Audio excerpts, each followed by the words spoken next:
Good morning to all dear students. आज हम पढ़ेंगे क्लास 10th की third poem first flight book से my a tiger in the zoo. A tiger in the zoo. तो आइए इसको देखते हैं।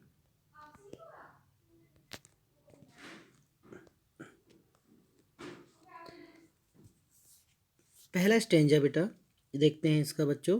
ही stalks in his vivid stripes the few steps of his cage on pads of velvet quite in his quiet rays। यहाँ पे a tiger in the zoo का मतलब यह है कि एक टाइगर की लाइफ के बारे में इसमें बताया गया है कि आखिर वो टाइगर की ज़िंदगी कैसी होती है। पहले यहाँ पे दो टाइगर्स के बारे में बताया है कि एक जो जू में जिसको बांध दिया जाता है, जिसको कैद कर दिया जाता है, और दूसरा कि उसको किस प्रकार रहना चाहिए था, उसको जंगलों में रहना चाहिए था। तो दो प्रकार से बताया गया है उसकी ज़िंदगी को। तो ये पहले वाले स्टेंजा में ये कहते हैं कि he stalks in his vivid strips.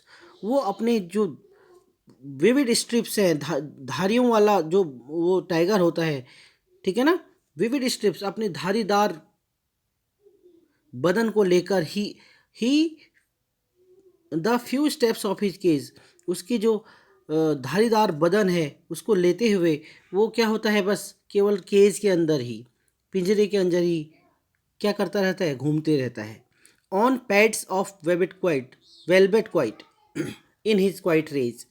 Pads का मतलब उसके जो पंजे हैं गद्देदार, वेलवेट का मतलब है किसी रजाई के समान, ठीक है, गद्देदार पाँव के साथ वो घूमते रहता है। इन हिज क्वाइट रेज, गुस्सा उसके अंदर बहुत है लेकिन क्या है, क्वाइट है, शांत है। क्या कर सकता है, गुस्सा होने के बाद भी वो शांत है पिंजरे के अंदर, ठीक है। सेकेंड स्टैंजा देखिए। He should be lurking in shadow sliding through long grass near the water hole when plumps deer pass where plump deers pass. अब दूसरे में वो कह रहे, देखो पहले में तो बताया कि वो कहाँ है, वो कहाँ है, वो इस समय पिंजरे में बंद है, ठीक है।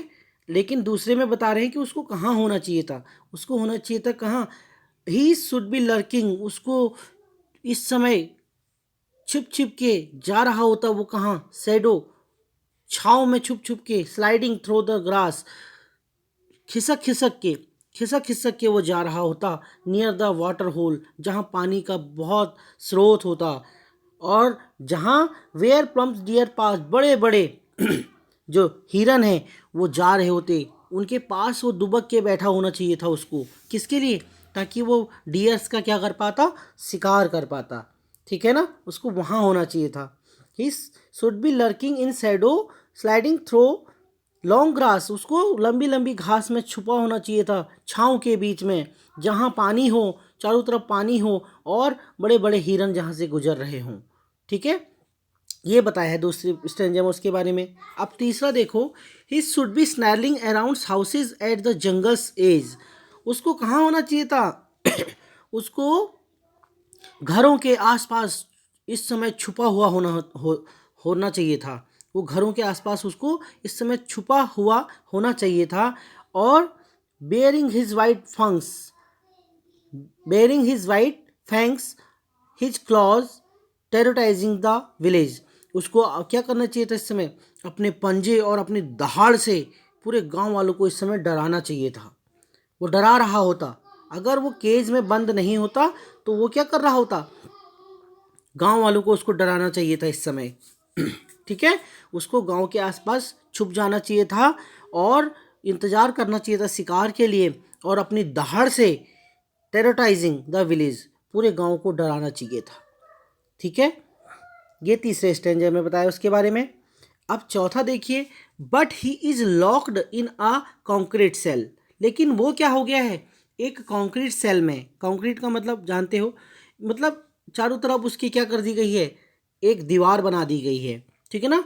अब वो क्या हो गया, चारों तरफ बंद हो गया। इस हिज स्ट्रेंथ बिहाइंड बार्स उसकी जो पूरी ताकत थी वो क्या हो गई है, उन तारों के अंदर, उस बाड़ के अंदर क्या हो गई है, खत्म हो गई है। उसकी जितनी भी ताकत है उन चार दीवारी के अंदर ही तक रह गई है।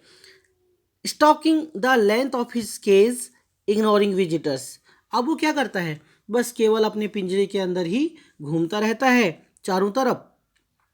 चाहे उसके अंदर कितनी भी ताकत है, लेकिन वो दिखा नहीं सकता है कि उसके अंदर कितनी ताकत है। बस वो केवल अपने केज के अंदर ही घूमता रहता है, इग्नोरिंग विजिटर्स। लेकिन क्या हो गया, उसको आप बांध दिए हैं, पिंजरे के अंदर बांध दिया है, जू में बांध दिया है। तो लोग उसको आते हैं, देखते हैं, लेकिन वो उनकी तरफ कोई भी ध्यान नहीं देता है। वो तो बेचारा चारों तरफ घूमता ही रहता है चुपचाप। ठीक है, ये जू वाले टाइगर के बारे में बताया है। अब फिफ्थ देखते हैं। He hears the last voice at night the patrolling cars. जो टाइगर जू में बंद है उसकी लाइफ देखो कैसे होती है कि वो जब रात को सोने जा रहा होता है, या वो अपनी आखिरी आवाज़, रात की उसको आखिरी आवाज़ किसकी सुनाई देती है, द पेट्रोलिंग कार्स, जो गश्त लगाने आते हैं, जो चेक करने आते हैं, जो सिपाही और वहाँ के जो देख रेख करने वाले होते हैं, वो टॉर्च लेके आते हैं कि कोई जानवर खुला तो नहीं है, कहीं भाग तो नहीं रहा है, कोई आदमी तो अंदर नहीं फंस गया है। तो वो जो जू में बंधा हुआ टाइगर है, वो रात में आखिरी आवाज़ किसकी सुनता है, पेट्रोलिंग कार्स वालों की, जो गश्त लगाने देखने आते हैं, चेक करने आते हैं। And stairs with his brilliant eyes at the brilliant stars. और पूरी रात अपनी चमकदार, ब्रिलियंट आइज का मतलब चमकदार, अपनी चमकदार आँखों से चमकीले तारों की ओर हमेशा देखता ही रहता है पूरी रात। अपनी चमकदार आँखों से चमकदार तारों को रात भर देखता रहता है, क्योंकि उसके बाद वो लोग क्या कर देते हैं, जू को बंद कर देते हैं, चले जाते हैं, तो फिर उसके अंदर कोई नहीं आता। तो ये बताया गया है उसके बारे में, टाइगर्स के बारे में, कि टाइगर की लाइफ जो है वो किस प्रकार होती है। ठीक है, आई होप आपको समझ में आ गई हो। Thank you.